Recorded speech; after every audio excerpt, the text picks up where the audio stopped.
age. So, but the only thing I knew was that my mom said that God told her that I was going to end up being a pastor. So all she did was to make sure I didn't hang out with the wrong children. She beat the hell out of me each time she saw me on the streets. Like, it was even as little as playing with other children that were on our streets. So because we grew up in a poor home, very poor, so we lived on the streets with other children. So my mom always insisted that I had no business playing with the other children, that because my destiny was not like theirs. So it didn't even make sense to me, because I didn't understand why I couldn't play with the other children. You know, normal play that children play. So my mom would say, don't play with them, don't. And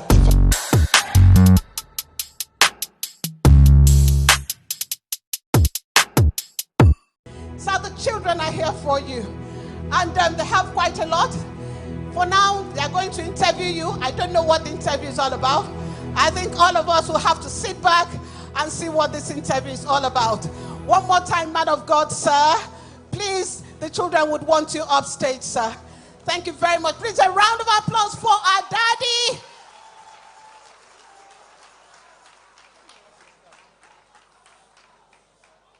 Please keep clapping, keep clapping.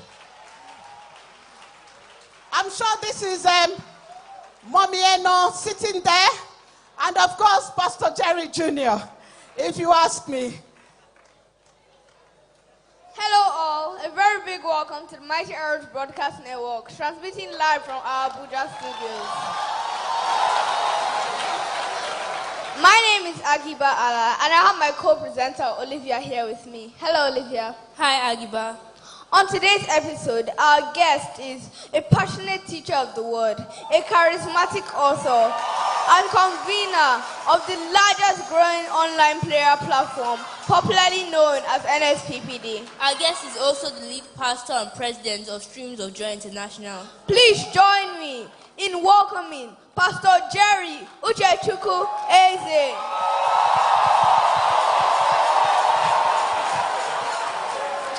Welcome, Pastor Jerry. It's such a delight to have you on the show today. Thank you very much. My pleasure. Pastor Jerry, every great man was once a child, just like Olivia and I. Please tell us what inspired you when you were young.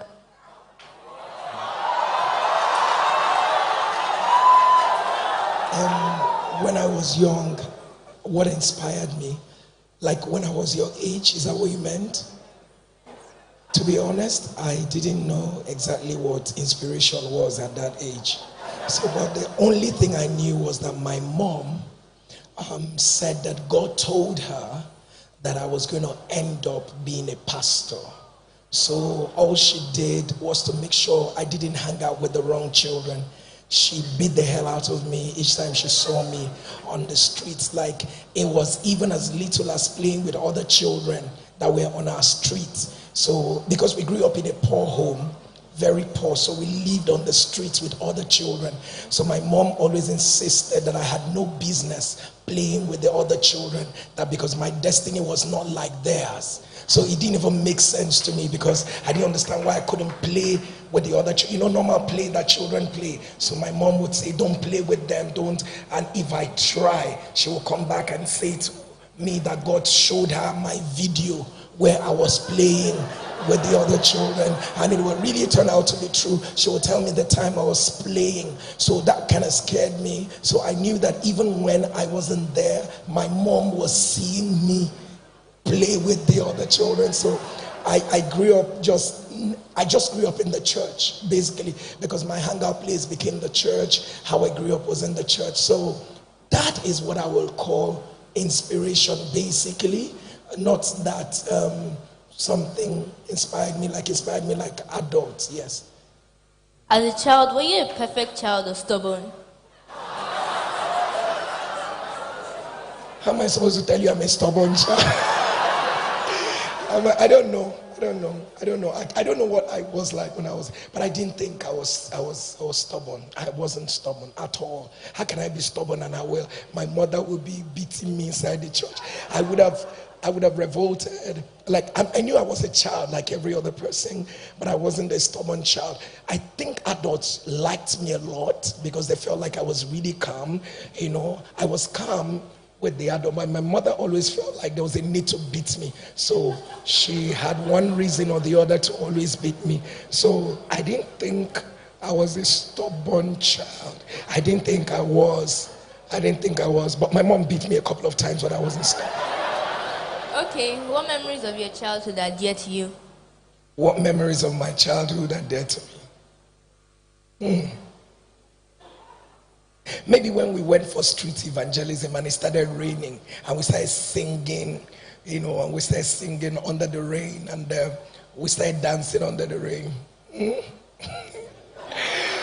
We didn't have money also. We are not like you people. So we didn't hang out at the parks. There was no place to. If you wanted to play, you were going to play on the street. So I didn't have, and so my mom wouldn't even let me play. So I don't have such memories of, I played with the children until I hurt myself and all that. So I don't have such memories.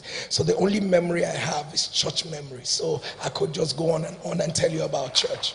So my way of trying to say my journey did not start just at the showing off of Pastor Jerry.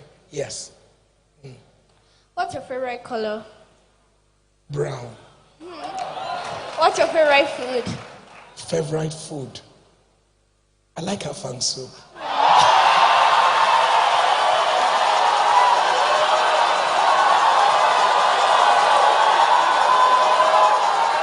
Okay, so I'm married to an ethic woman. So my wife is cross-Riverian. If Mama finish cooking afang soup for you, you will not even eat your mother's food. I'm telling you the truth. I'm not lying. Okay, what time do you sleep? Okay, so my life has changed, and I'm going to tell you what my life looks like. So we literally leave work sometimes at about past 10 p.m. So I get back home and I probably sleep between when I can and when I would, between sometimes between 11 and 12:30 a.m. and I wake up. It's a daily routine for me.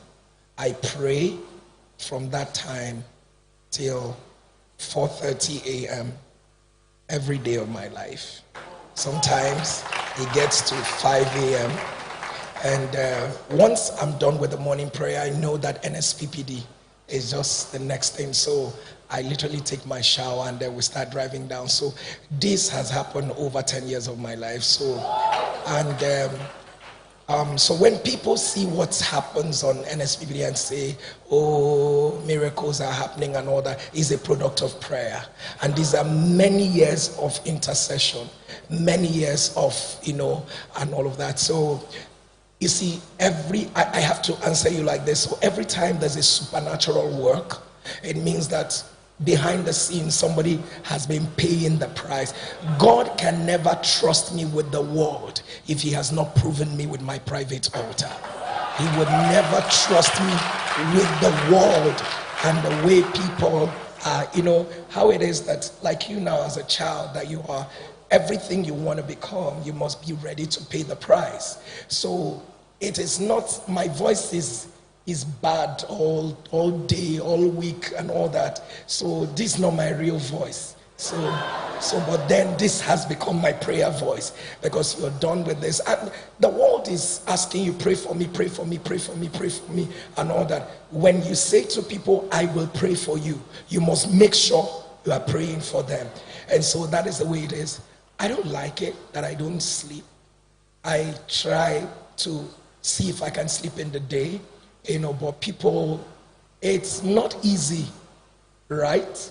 I would have wanted a better life, like a more leisure life. So, what makes you happy? Just seeing people's problem. I'm so excited hearing testimonies.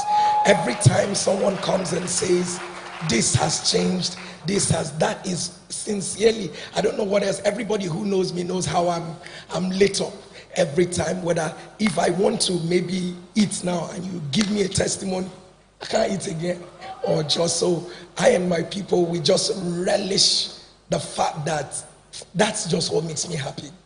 Just hearing that I'm no longer burdened, I'm no longer pained. This has, because people have problems. Is a lot. You know, if you really think that, you know, that's why, you know, children have to really listen to their parents, because your parents have a lot of problems, but half of the time they're not telling you what they are going through. So I am face to face with people's problems. Sometimes it is overwhelming. I'm scared of looking at my phone, because my phone, you see, my brother is dead, my sister is dead, this person not working, and they're saying to you, Pastor Jerry, if you don't pick this phone now, God will not be happy with you. You know, no, that's what makes me happy, when I see that they are finally happy. Yes. What makes you sad? When I see people in trouble. So if you flip it the other way, so when I see that people are not happy, you know, maybe people are, I don't know, but I don't know. So we like your shoes, your outfit, and your hairstyle. What inspires your dressing? Ask me spiritual questions.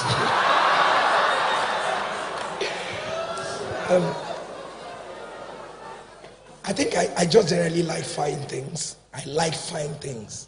So I think that's what inspires me. I just like anything that is fine. So if it is fine, I don't know that there's anything at all, maybe value or price or anything. So if it is good and can be afforded and it is fine, I will like. Anything that is fine is what I like. So my hair. Did you ask? Yes, sir. I don't know. I honestly don't. So because it's fine, actually. Because it's fine. Is it not fine? Yes, sir. But you need to get in line. Ask your mom to get in line. Okay, just a few more questions before we wrap this up. Tell us a bit more about your ministry. When did you give your life to Christ? So I cannot remember the day exactly, but I remember it was a Wednesday service. I was in primary 5 or thereabout. Yes, primary 5 in the primary school. So, and I remember this man, his name is Brother Ephraim. So my sister had just taken me to this church, and it was a very local church, and the man was preaching that night. I didn't know what came over me. I'm not sure I remember what he said, but I knew I cried all the time, and I just kept hearing God say he was going to use me. So I was crying and crying. Then all of a sudden that night, one Sister Maria, you know, one elderly woman, also began to speak it. You know, there's a way they used to prophesy those days. It's not now. Now it's a little more psychedelic. So Sister Maria now begins to prophesy, shout in tongues, then comes to where I am, and then says that Jesus was carrying me. And I was really quite young, maybe I was 8 or 9, that Jesus was carrying me. I don't forget that Jesus was carrying me. Jesus was carrying me. That's what she just kept saying. The day I gave my life to Christ. So that was when I gave my life to Christ. So I should tell you about my ministry. Is why your parents brought you here. That's my ministry. So my ministry is essentially what you see.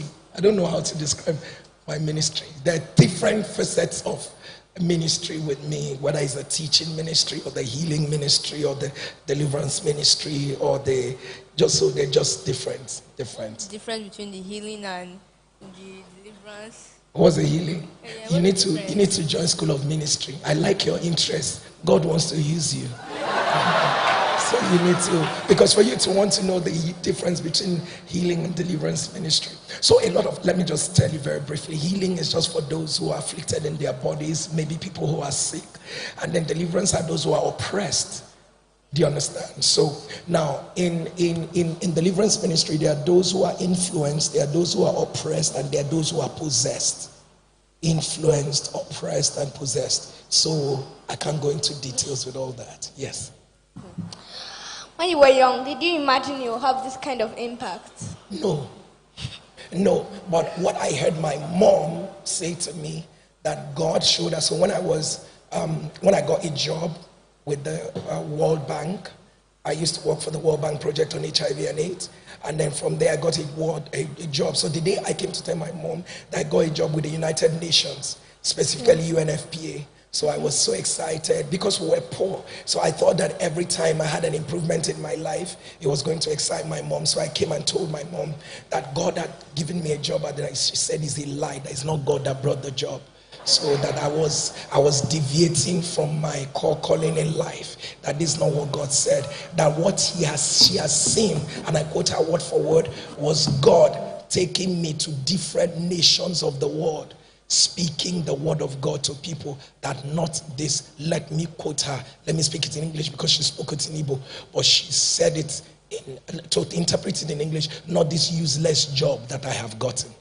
I mean, that was a job at the United Nations. My mom called it useless job. So between when I left full-time job to enter full-time ministry and now, I look back and maybe she was right.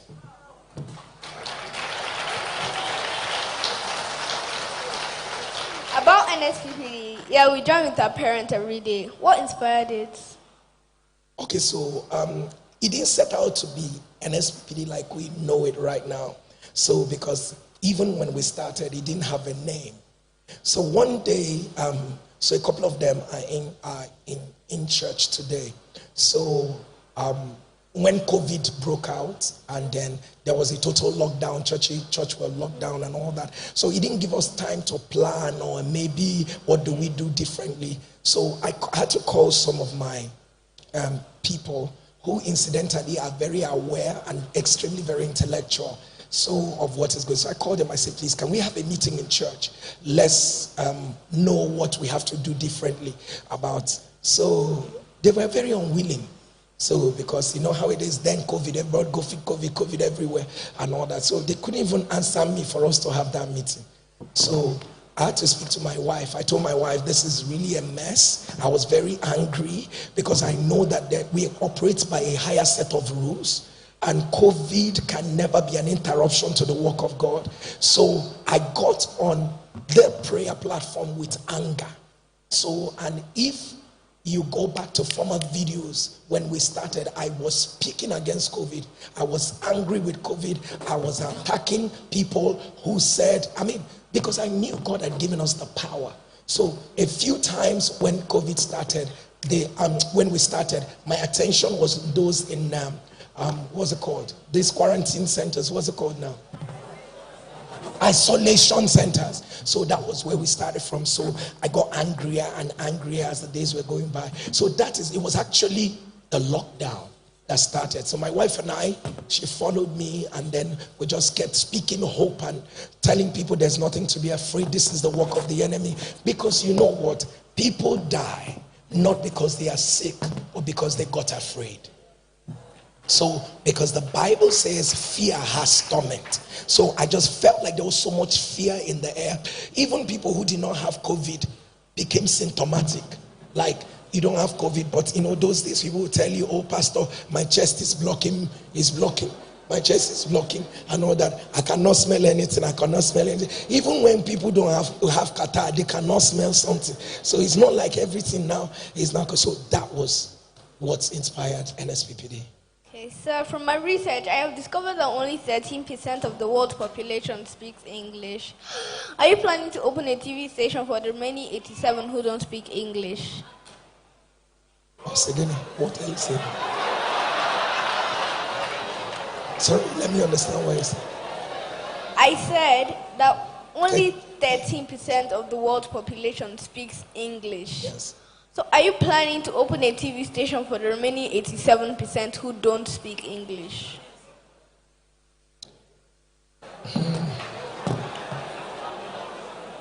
As in I should open TV station. What God cannot do does not exist. Okay, so while we're thinking about the TV station, let me quickly say that what we discovered lately was on NSPPD, we discovered people replying the prayers in their different languages. So it's either that they are beginning to use Translators. I don't know, but you people know. So we are praying and they are hearing the prayer, or maybe it is translating in their own. So people are, as we are doing it, so there are too many languages that now come on NSPPD platform, and they are just making comments in their own languages. So I think technology has also tried to help in order to make sure people are hearing. But we are trying to also be very deliberate about it, at least in some major languages of the world, to make sure that all that happens. Yeah. What is your typical day like after NSPPD? My typical day. So my typical day is very so the demand is worldwide, the demand is global.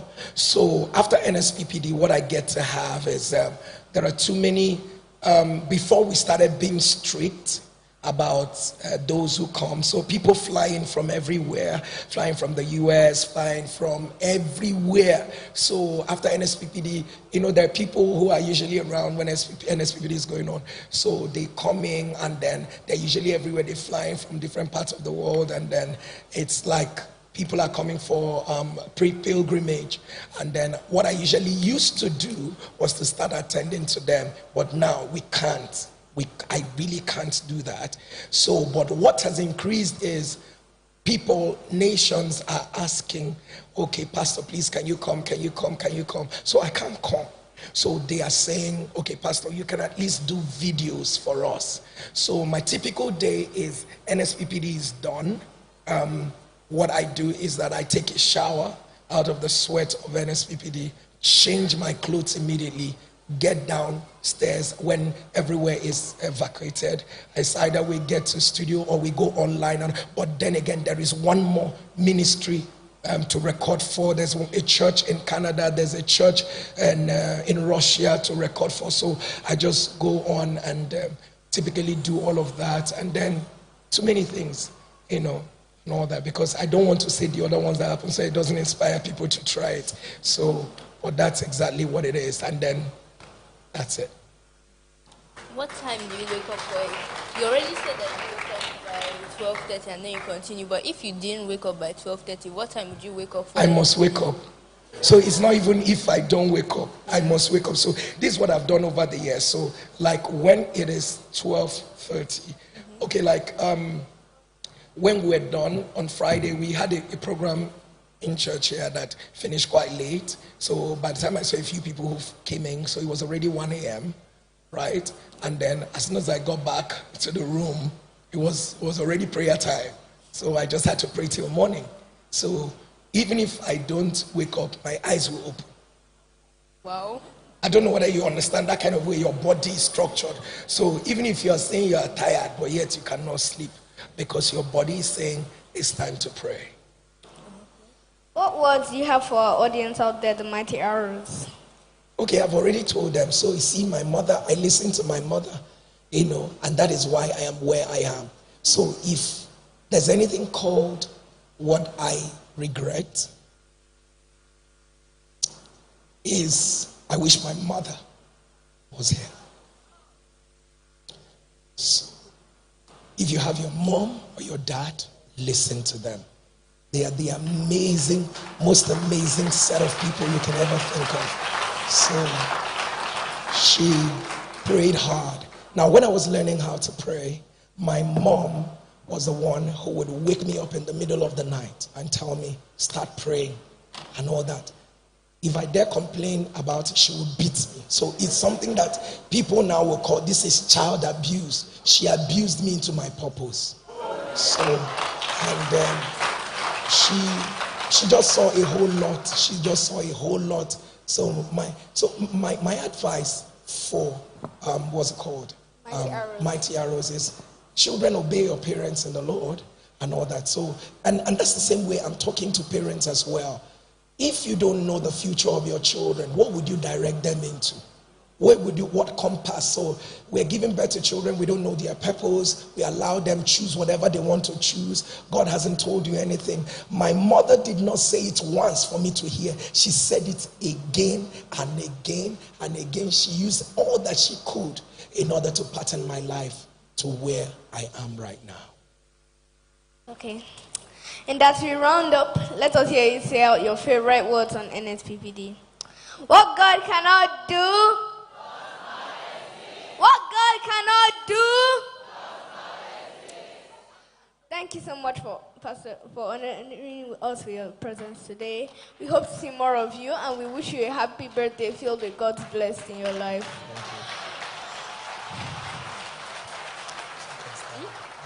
Until next time, goodbye. Bye. Olivia and Akiba, bye. Thank you very much. That was really amazing. Streams of joy, Abuja.